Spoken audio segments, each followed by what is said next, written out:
What's good, YouTube? Forgive the acoustics. I'm in my new office. I'm still waiting for some foam wall padding. So if it sounds a little messed up, it will get better soon, but my foam padding is on order.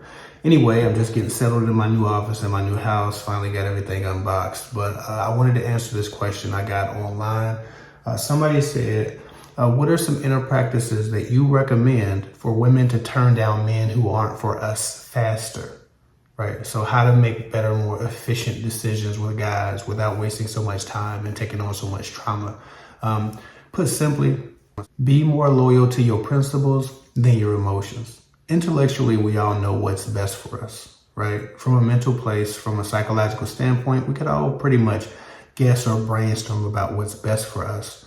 The problem is women seem to put their emotions before their principles, right? And so many have argued that a woman's principles are her emotions, and while that may or may not be right or absolute, especially for all women, it does have some weight. It is true to a degree for many women. Many women know what's best for them. They just don't do what's best for them, right? So if you're asking me about an inner practice, just listen to your mind at least as much as your heart. Think as much as you feel at the very least.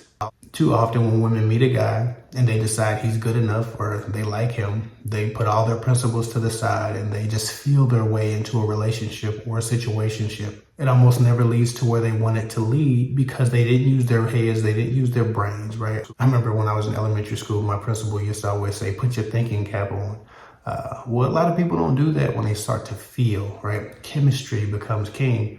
So it's not as much inner practices. It doesn't have to be as airy or as holistic or as woke as inner practices. You just have to use your mind as much as you feel your way into a relationship. You know what you need intrinsically. You know what you need intellectually. You know what you need emotionally. You know what kind of partner you need. You know what type of personalities you mesh well with. You know what type of morals, values, and principles you would like to lead in your own life and like your partner to adhere to as well. You know what type of values and beliefs you have as it pertains to the world and romance, love and relationships, friendships, and other dynamics. When you meet a man who doesn't align with your principles, stop dealing with them. Stop going on dates, stop chit-chatting, stop flirting, stop having sex. When you meet a man whose principles and whose beliefs and whose behaviors align with your needs and with your values, while it might not give you the most chemistry immediately, give him a chance to humanize himself to you, get to know him, and stop worrying so much about whether or not you can feel your way into a relationship with him. The prerequisite for procreation has always been survival. It has never been chemistry. Only the strong survive. The species, the relationship, the couple, the family. The family cannot survive if you get an ain't shit man who just makes you feel good. So it's not as woke or as airy as inner practices as much as it's just really legitimately follow that list of things that you say you want from men. And I want to do a series about the things that women say they want. We all know what they accept, but let's do a series about things that women say they want that confuse men, that upset men sometimes, especially an observation of women selecting men. Because the list of things that women say they want is pretty long and seemingly simple. It makes a lot of sense to anyone listening to the list. But what we've seen from women and what we've experienced in being decent enough men for some of us who are, has not been anything parallel to that list or to those things that women say they value. And again, we're talking generally, right? These are generalizations, but people fall into these things. And so I want to start a discussion about what women want. So with that said, comment down below about what you want from a man. Let's discuss this. I'm not here to convince you of differently than you think or believe or want or desire. But I just want to have an open discussion so we can find some balance in this conversation and the practice that many of you who listen to the sound of my voice might apply to dating. So what do you want? Comment down below what you want from a guy. And I'll do some more videos about what we've been told, what I've been told as a dating coach, coaching over 5,000 women now, what women want versus what I know for a fact that they have responded to on those individual levels. And while we're doing this, while we're having this discussion, just ask yourself, how loyal have you been to that list of priorities that you say are things you want in a man versus how you feel when you meet a guy?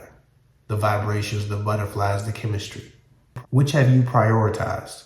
So again, comment down below what you want, what you know you need in a relationship. And then if you want to be honest with yourself, comment down below about the things that you actually respond to, what makes you like a guy, and who those guys have turned out to be because you like them. And again, I don't assume everyone's had a bad experience or did anything stupid. This isn't about me correcting women. This is about us having an open discussion. Also, if you want to call, if you want to talk about anything that's going on in your life, whether it's your relationship, your family dynamic, your friendships, you need life coaching, love coaching, relationship coaching, whatever it might be, go to girltalkwithguys.com, book a call. My schedule is available. I have a few more open spots than normal right now. And if you need someone to talk to, someone to bounce your ideas off of or get perspective from, I can definitely talk. Before you go, if you haven't subscribed, please subscribe and hit the notification bell. A lot of y'all been watching me for 2 years and never hit the subscribe button or the notification bell. Too many people telling me, I haven't seen your videos in a while. Where you been? And I've been dropping videos.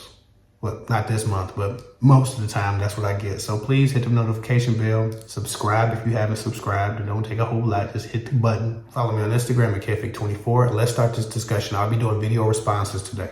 Please drop your comments down below. Again, this is a discussion. I'm going to try to convince anybody of anything. That's all I got for now. But I will be back. All right. Bye-bye.